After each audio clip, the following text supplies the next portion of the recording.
Not a matter of if, but when crisis will rock your world. I'm Roshini Rajkumar, crisis strategist, licensed attorney, and host of The Crisis Files. In each case file, we explore a hot topic.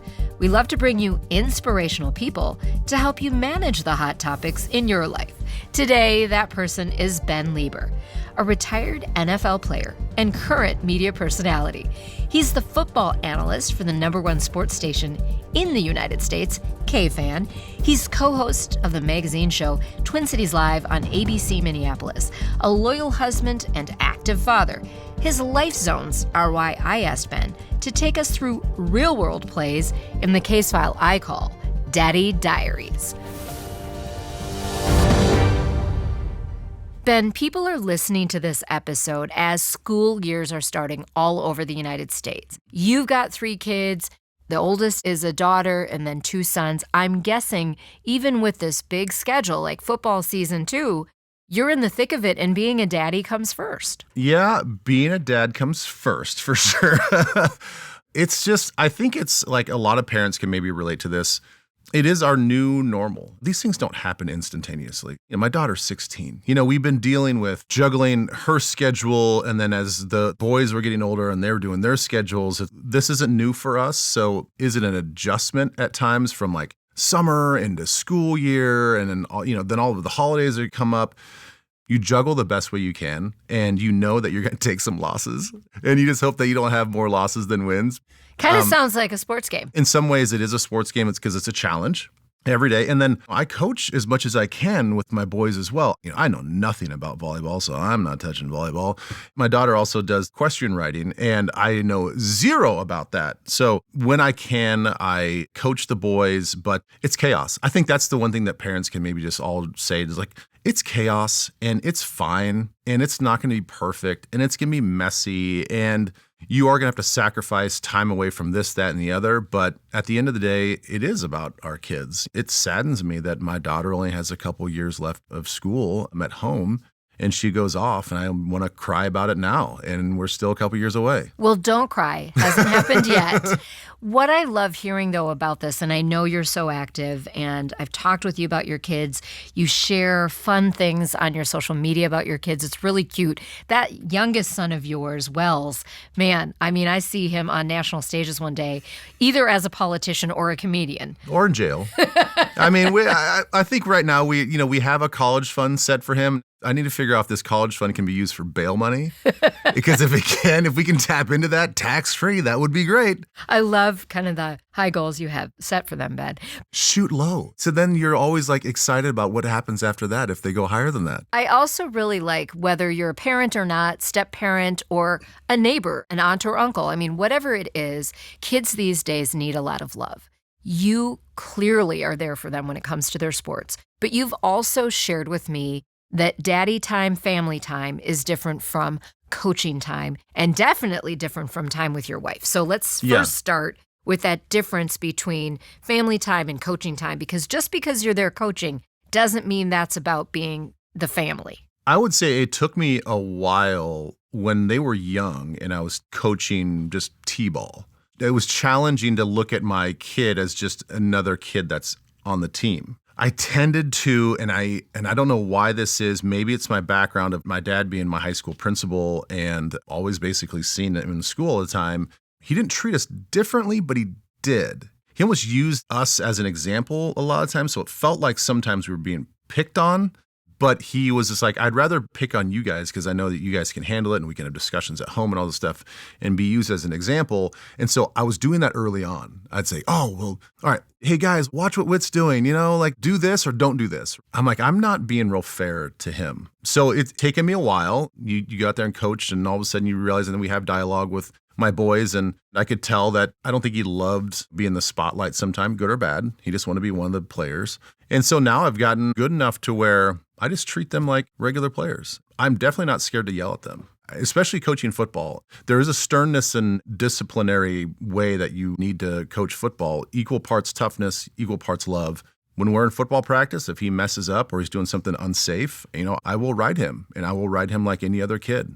And I think he gets it now. We don't have the dialogue in the car like he's mad about that or whatever. I think he gets that I'm just trying to be fair. Well, what's neat about this story, and what you're sharing about the experience, is you both had to learn and Yeah. find the spot.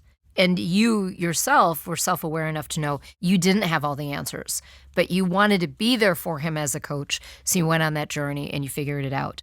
Speaking of football, you played 10 years in the NFL, San Diego Chargers, Minnesota Vikings, St. Louis Rams. Do your kids know what a big deal you were at one time in the NFL? Well, that's very nice of you to say a big deal. I was an okay deal, Do they Roshini. think? I was okay. Do they think it's a big deal that you were in the NFL? No.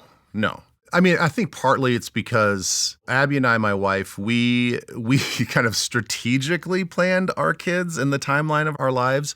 My first 4 years in San Diego, we didn't want to have kids. When we got married, we were like, let's just enjoy this time that we have. We both knew that we wanted kids, but we didn't want them right away, no matter where we were. Like, let's just enjoy ourselves. Well, you've got to do that, right, as a couple. Yeah, well, back in the day, though, people were having kids immediately when they got married. 21, 22 years old, they get married and they're like, well, I guess life tells us we got to have kids. And the pressure from grandparents, like, we got to have kids. And we were very much like, no, let's do what we think is healthy for us. And so we didn't have my daughter until I was here in Minnesota. I'd already been playing several years in the league. She grew up her early parts of her life. Now we have pictures together when she'd come down to Mankato for training camp, but she doesn't remember me playing. She doesn't know me as a football player. My son Whit was born my last year going into St. Louis, and they joined me down in St. Louis only for a couple months before I got cut in December.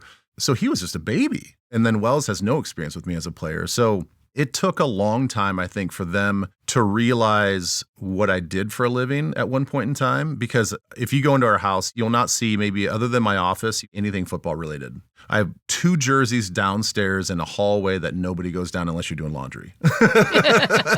My house is not riddled with football memorabilia. That's not part of their life. And again, that was kind of intentional because it's a part of my life, but it's not who I am. It's a part of me, but it's not my full identity. They've only recently thought it's been cool. My youngest is much more sports-centric, and so he thinks it's much cooler when his friends talk about it at school. He feels a part of it. He feels like it's something special. Now, he always thinks I get free tickets to every home game, which is not true. So he looks at it from like, oh, it's cool, I get all these perks, but he really doesn't get a But, we'll let him keep thinking. Yeah, we could let him keep thinking and dreaming. How has that life of your past, 10 years in the NFL, only about midway to toward the end of it, did you and your wife Abby start having the kids? What are some of those lessons that you still bring in to your world today? I mean, such a discipline when you were a professional athlete. Maybe it's kind of born out of knowing that I had insecurities as a player. Look, Roshini, I was terrified my first 2 years in the league. I just didn't have that inner confidence in knowing that I really belonged there. I'm like, man, am I really playing the NFL? Do I really belong here? Can I really thrive here and not just survive long enough to maybe get cut? So I think it was really beneficial for me to just focus on my professional development and not have to worry about a crying baby at home, a stressed out wife at home. It just allowed me to, I'm going to use this in this way that I think seems like a negative, but I got to be selfish. And I think for me to become the player that I eventually became, I needed to be selfish. If I have to spend extra hours rehabbing, watching film, fine tweaking my game, I'm not rushing home. My wife's going to be there when she's there, and we're going to spend the next 3 or 4 hours at night, watching Lost or, some other TV show that I was into, and we're going to get our time. And then all the other time I'm not there, I'm spending with her or we're making new friends. So I look back on my time in San Diego really, really fondly in the fact that Abby and I just really got to bond together, and I got to work on myself professionally, which I think helped me get a second contract and come to Minnesota. Let's talk about Abby. How would you say she has been there for you, and what do you do for her? Because I would guess there's a lot of sacrifice on her part. That's obviously such an evolution, too, when we go from not having kids, when she's the center of my life and I think I'm the center of her life, into having 1, 2, and 3 kids. In that whole time, we move and all this other stuff. So what she does for me is it's immeasurable. She allows me to be selfish. She allows me to be here. I mean, to be quite honest, as the schedules get more convoluted and we start overlapping things, I had to leave a meeting just to come do this. And we were both part of this meeting. Now, it wasn't dire that both of us had to be there, but it did involve one of our kids. And so it's like when the schedules overlap, she's like, yep, go ahead and do that. I've got this handled. She realizes that I get pulled in a lot of different directions and she's cool with it. Now, she's not always cool with it. Doesn't mean that's always roses. Her allowing that flexibility for my job. And then I would say the biggest thing that she was to me, again, I don't want to make this sound like a negative. She's not a fan of me as a player, as a professional. She is a fan of me personally. And I think when you are in a professional sports world, you run into a lot of girlfriends and spouses that are fans first, spouses, girlfriends second. They are more in love with what you are and what that gets that person than the actual person themselves. We started dating in college before I even was a player on the team, really. I mean, she knew I played football, but I was not starting. I was a nobody. So she wasn't a cleat chaser. She wasn't coming after any and all football players. She wasn't in for the status, and she never has been. And that to me has been awesome because she can be critical when she needs to be critical. She can tell me, well, you had a crappy game. What happened? Where other wives are like, oh my God, honey, you're so amazing, and they just are always there to like pat you on the back when sometimes you need somebody up from the outside to say like, get your crap together. You need the reality check. You need a reality check. And she's always been that one to sort of ground me and keep me humble and knowing that I can do better or push myself to do better. She's talked me into, having tough conversations with my coaches when I come home after weeks of been bitching and complaining about why is my coach saying this and what's going on here. And I feel like I can see the writing on the wall. And then I'm working myself up with this anxiety. Stewing. And she's just like, well, then man up and go talk to him. And I'm like, oh, I know, but that's scary. I don't want to do that.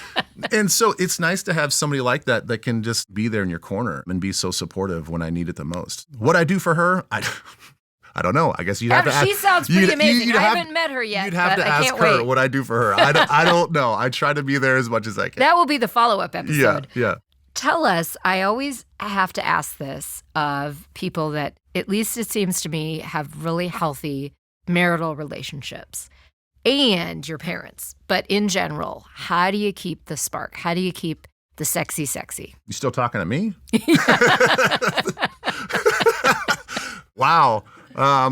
I got to be real honest. I think that becomes more of a challenge as you get busier with kids. And I think it's something that we jokingly talk about with other husbands. And I know we get together with couples. I know it's the same thing. The wives talk about it. I'm not speaking out of turn here. That's just the reality. It is harder and harder to find date nights. Recently, we went on a couples date with my sister and her husband, and they were saying that this is the first time we've been out on a date in X number of weeks or months. And I was like, yeah, same for Abby and I. I go, it's probably been maybe a year since we've been on a date, just the two of us, and not incorporating some other couple. Because in the few times that we actually get a night out, you want to connect with your friends and you want to do that socially. So look, I'm not going to lie to you and say that we certainly don't have any magic answers. We don't do anything, mystical in our household. It's try to find some time, and you do have to schedule it. And this is one thing that does drive Abby crazy is she's like, I don't want to feel like this is like scheduled and transactional, but like it's really hard to be spontaneous when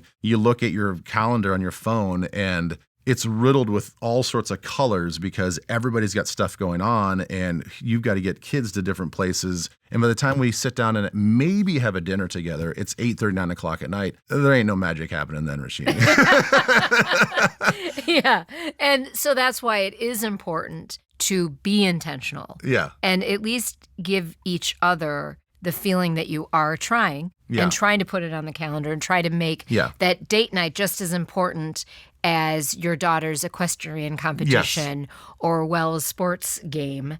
Because I think that's also what happens. I mean, I noticed that even in my own marriage, when we'll have a plan for a date night, and it doesn't always get treated as seriously as when either of us might have lunch plans with a friend or dinner with a friend. And that's what I'm trying to remind myself and my partner, my husband.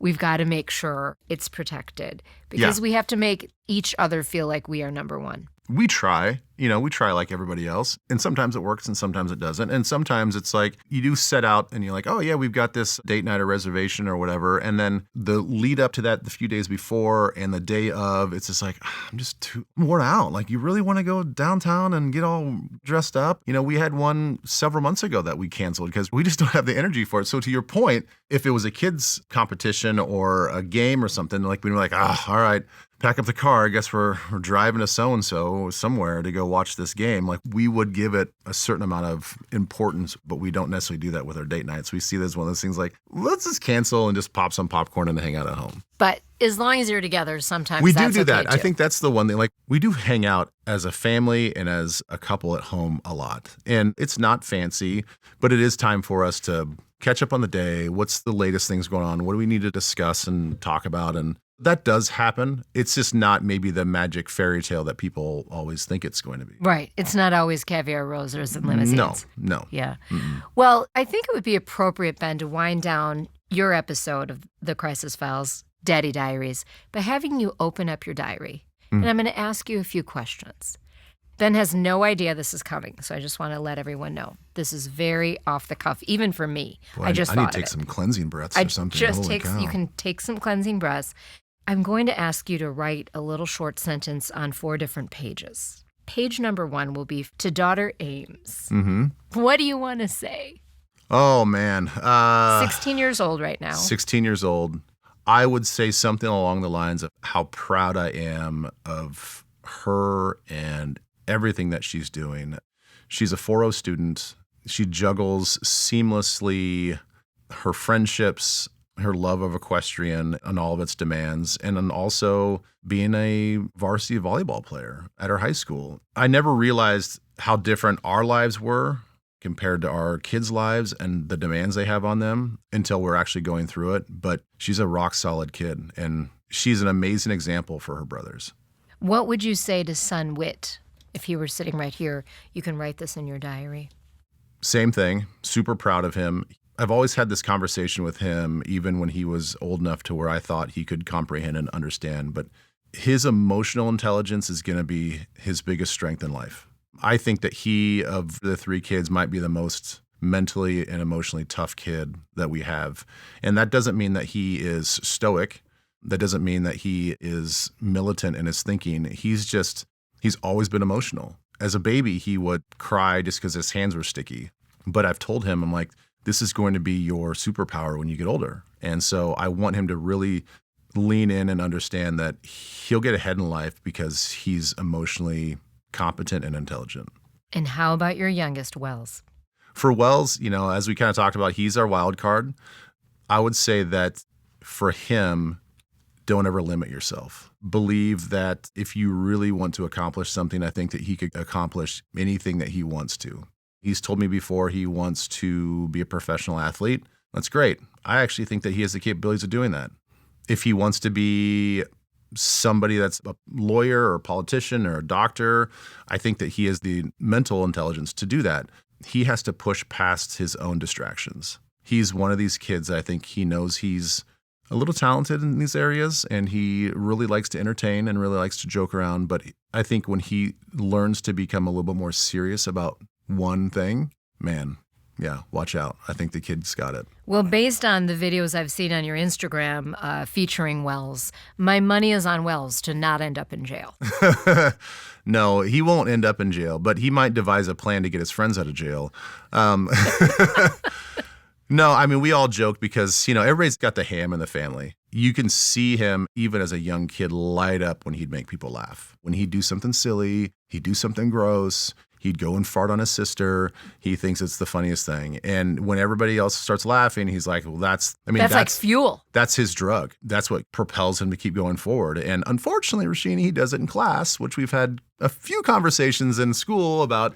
You can't be that kid. When he learns to sort of get a little bit more disciplined with the track that he wants to go down and put all of that effort and get that satisfaction, not from laughs, from being goofy, unless he wants to be a comedian or an actor or whatever. But like once he starts to harness that, I think he'll do anything he wants to do. Page 4. What would you say to Abby? I would just continue to say, continue to be the best teammate I've ever had. Yeah. I mean, she's been there through thick and thin. It's one of those things where I think that, yeah, I mean, it's you really can close your eyes and see yourself like growing old and watching our grandkids run around with her. So I would say stick with all my BS and we'll continue to be the best teammate I've ever had. Let's grow old together. That is really lovely, and I wish she could see your face right now. Well, Ben Leber, we appreciate you taking time out of your family, media, and football calendars to chat. Find more Ben on X at Nacho Leber. I love that handle. That's Nacho, Leber. And Instagram at Ben Leber Official. Today's Crisis Brief is brought to you by Mall of America. Number 1. Parenting time is different from family time and definitely different from time with your romantic partner. Find authentic ways to be fully present for each of these important zones. Number 2, life zones are a reality. Try to embrace the chaos and find the beauty and the fun. Number 3, who's in your diary? Take the time to realize their value in your life. An international destination for more than 30 years, the Mall of America continues to draw millions of guests from around the world. But the mall is so much more than shopping. Events, activations, and attractions continue to delight guests of all ages. They're also a strong supporter of the community and nonprofit organizations. Go to mallofamerica.com to find out more. Follow us on YouTube and Instagram at The Crisis Files. Rate, review, and subscribe to The Crisis Files on your platform of choice. Check out our website, thecrisisfiles.com, to catch up on all case files in one easy spot. I'm Roshini Rajkumar. Join me next time on The Crisis Files.